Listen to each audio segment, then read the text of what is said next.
Good day mga sir.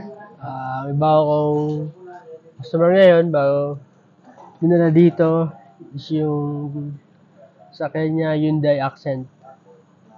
Yung problema niya, pag switch niya ng ilaw, namamatay yung ilaw sa dashboard. So pakita ko sa inyo sir pakita ko po sa inyo kung ano mga nangyayari dito. Ito yung unit niya, Hyundai Accent. So pag in-on ko,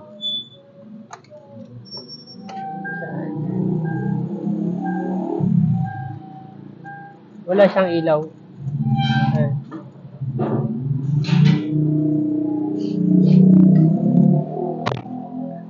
Yan. Yan, may ilaw siya. So, pag snooze ko yung park light, mawawala. Yan.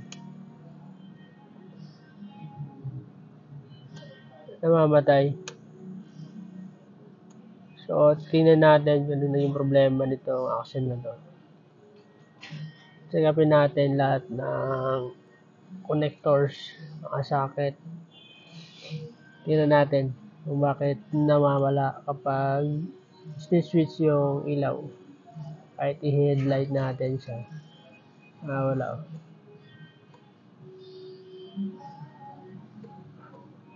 So, tingnan natin mga sir.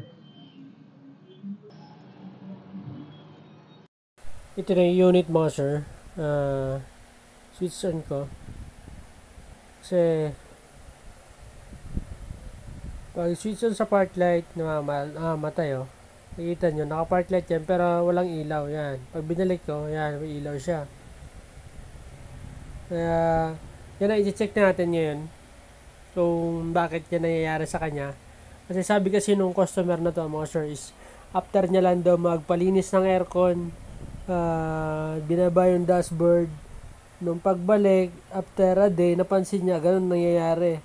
Pag-switch niya ng park light, or headlight, nawawala yung ilaw ng dashboard. Kaya madilim daw. Sabi ko, sir, check muna po natin kung anong problema. Kasi, yung ano nito, yung nung pinacheck niya sa kasa, dinala niya, gusto pa iwan. Isang araw daw. So, sabi ko, check ko na lang po.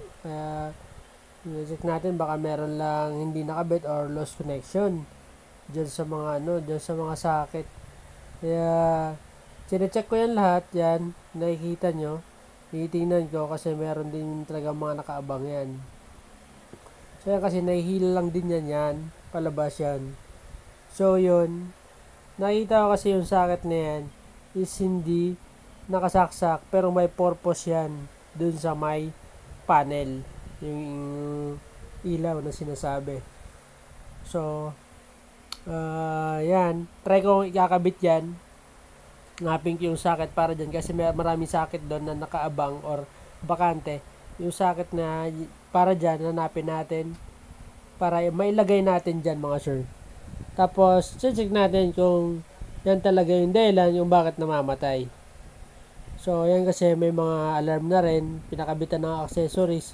So, nabago rin yung ibang mga mga wiring or may kinat.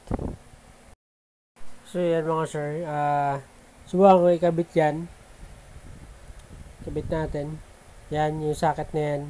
Kabit natin yan doon sa may bakante yung saksakan na yon.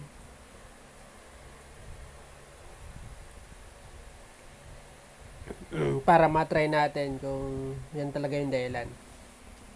So, kabit ko lang muna.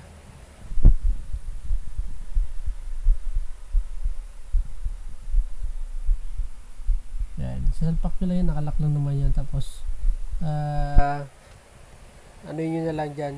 May guide naman yan. Hindi papasok yan kapag baliktad. So, may pinakang lock yan o pinakang guide kung paano mo ipasok yung socket. So, yan mga sir, kinakapa ko. Medyo mahirap lang kasi kailangan saktong-sakto talaga. Kaya kapay mo ng maayos. So, ayan mga sir. Lagay na natin siya. So, Pwede natin i-check yan. Kung okay na ba siya kapag nag-switch ako ng fog light or headlight. Kung hindi na mamamatay yung ilaw ng panel. I-try natin para kung sakali is makita natin yun talaga problema. Yan. May ilaw siya. Tapos, switch natin ng fog light. Yan. So, probably, humina lang siya pero hindi namatay yung ilaw. O, yan. Ibig sabihin, yun talaga yung dahilan kung bakit namamatay yung ilaw ng panel niya. Yung panel gauge. So, kailangan lang nakasaksak na yun. So, nangyari lang yun nung nagpalinis ng aircon mga sir kasi siguro yung technician hindi niya na yun pinigyan ng pansin kasi wala nga namang pipindutin. Kaya baka akala niya na okay lang yung wala epekto. Kasi wala naman, hindi naman switch yun eh. Wala naman pindutan eh. So, yun mga sir, kapag yung double check muna natin. Kasi katulad yan, simple lang naman pala yung problema. Kasi iwasan natin yung lumala ng ganyan. Mahirap na. Kasi sa electrical yan, baka iba, kung mapunta sa iba,